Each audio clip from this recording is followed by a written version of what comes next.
Bismillahirrahmanirrahim.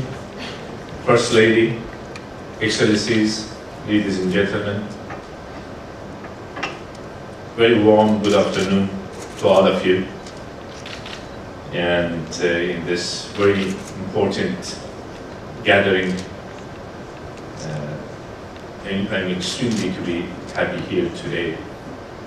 If I'm a little bit late, later on I will share it with our Afghan colleagues why I was late. And thank you, please, for, I'm sure that you ably conducted this gathering with the passion that you are looking towards Afghanistan, especially the plight of women in Afghanistan. You have seen it through in many colleagues which are here, our ministers, international partners, NGOs, civil society, donor community. You have seen it, and at the beginning I would like to thank the international community for its role, for its contributions in well-being of the people of Afghanistan, especially when it comes to women and women's situation in Afghanistan, and women's rights and women empowerment.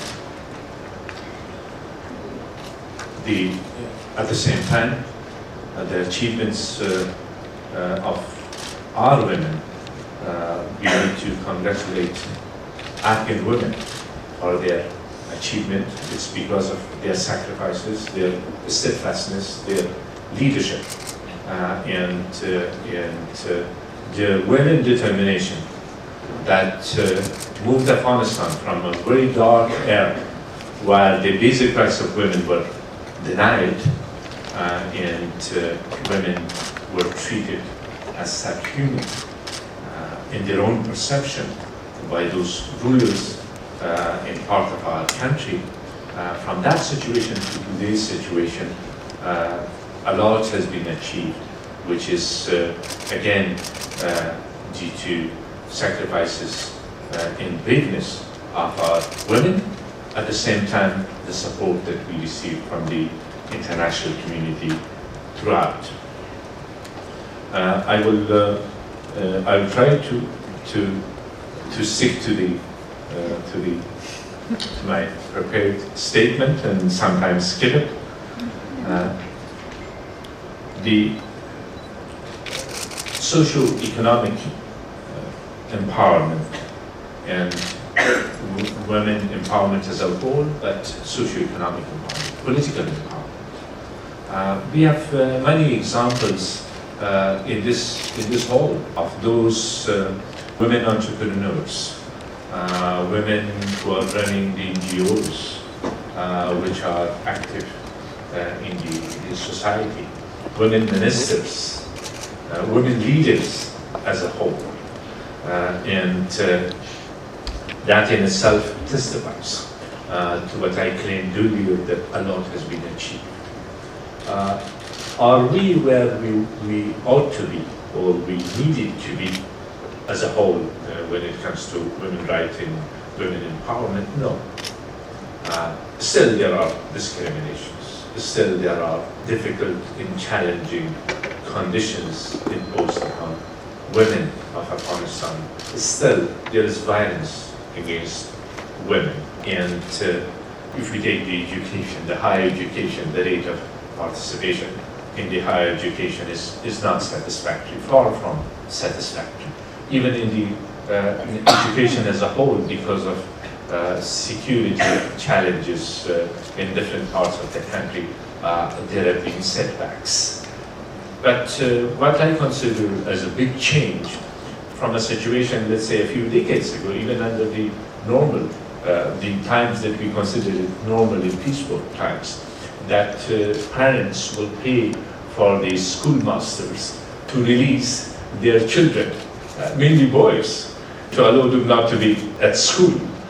From that situation to another situation where the demand of every parent in the past 15 years, the first basic ones, after security or prior to security, has been that we want education for our children, boys and girls. That's a big change.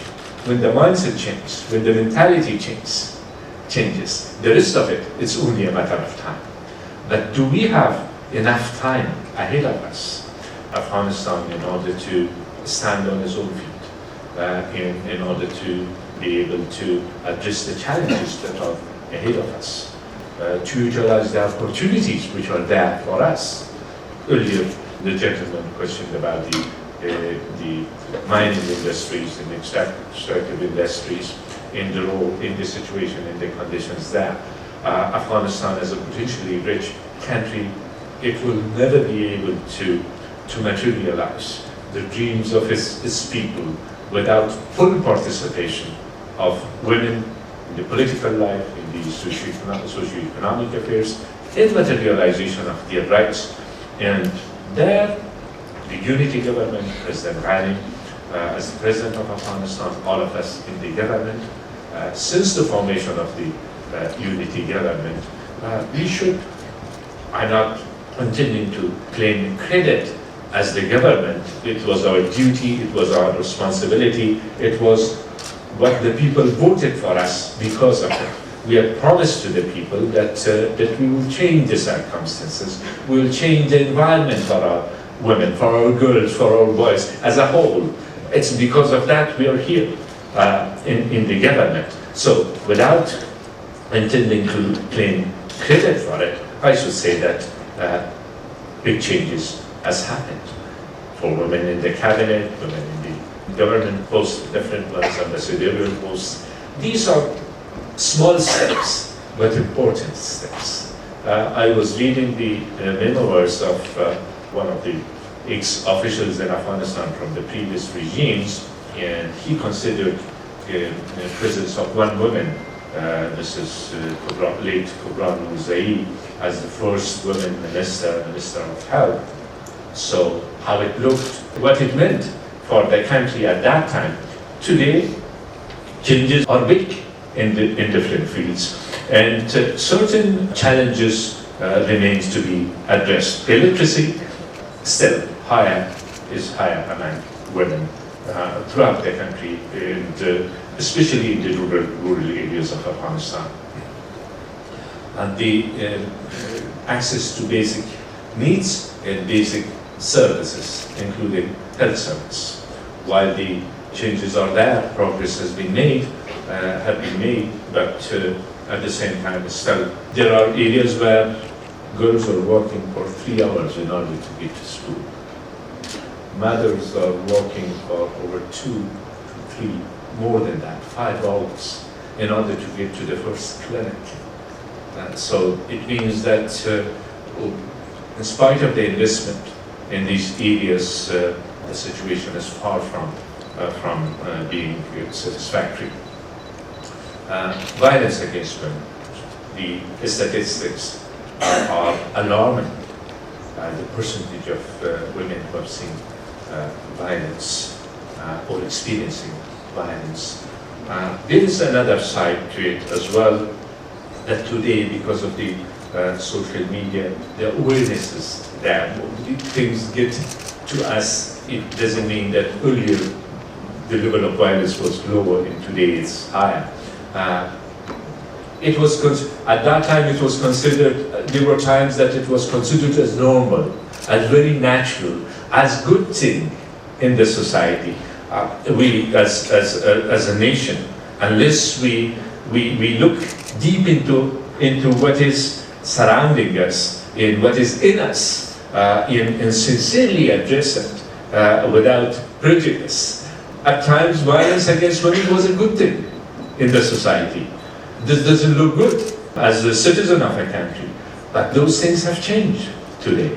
And the awareness of women about their rights, if it is right to vote, or it's right for education, or for services, or for political participation, or to emerge, to appear equal in the society, that's a big change. At the same time, protection and promotion of women's rights as a cross-cutting issue in all programs in our national peace and development framework is enshrined.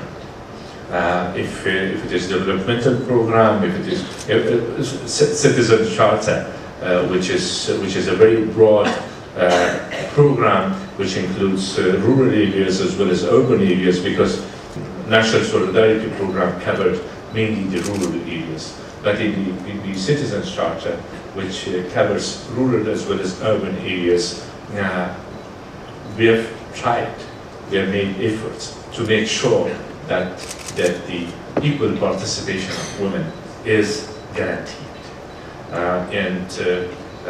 As I look, almost everybody is here. Dr. Sima Saman, a leading campaigner, a leading figure, a leading activist, at the same time practitioner. It's not just activist is a good thing, but practitioner. Dr. Sarabi, our ministers, then again, since I started taking names, then I'm already in trouble. So the role of these leading figures in the developments in the society will be talked about for generations to come.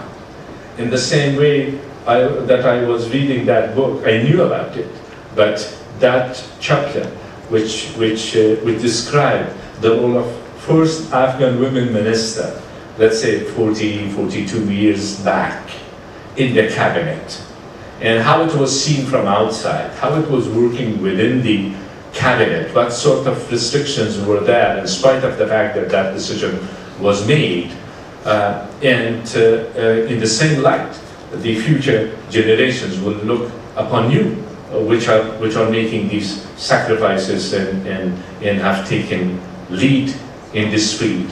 What I can assure all our participants, especially our partners here, is that in determination and our commitment is not just symbolic because of this conference or that conference. These conferences will help us, these events will help us to relook sometimes into the areas that we have responsibility in. Perhaps we haven't done enough.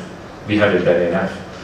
That's how it helps us. But our commitment is from our basic and fundamental understanding that we cannot strive, we cannot address the challenges that are ahead of us. If it is security and security, I see Yukul here, which has been with us in helping our police. The number of women in our police force is very low, and I had a meeting with the Minister of Interior and his colleagues and his advisors, because that's very important in the judicial sector.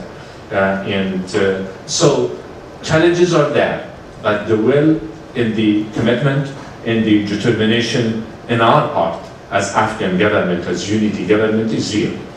Is real, serious and sincere, and thank you for your participation, and you are not intending to grill me on things which we haven't done and we should do, yeah? But meanwhile, thank you very much for, okay?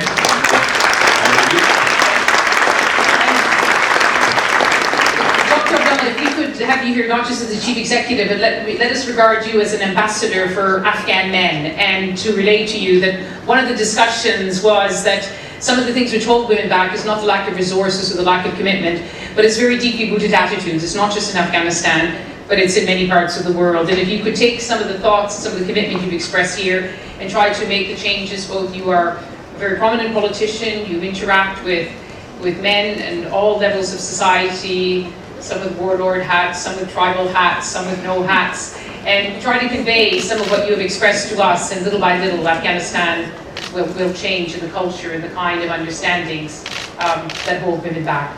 And also because I'm old enough to listen to me. You're great here, yes, exactly. But also, if there's one thing that the National Unity Government is united on, you mentioned the Citizen Charter, President Ghani mentioned the Citizen Charter, this morning he mentioned identity cards as being very important for women, and he also mentioned the magic word of 50-50. 50-50 representation. The cameras are filming you, sir. 50-50 representation in the local shuras, and I know you will give us your commitment that you will work with all of the women who are here here today for the same cause. And it's not just about Afghan women, it's about Afghanistan. But thank you very much for making time for us.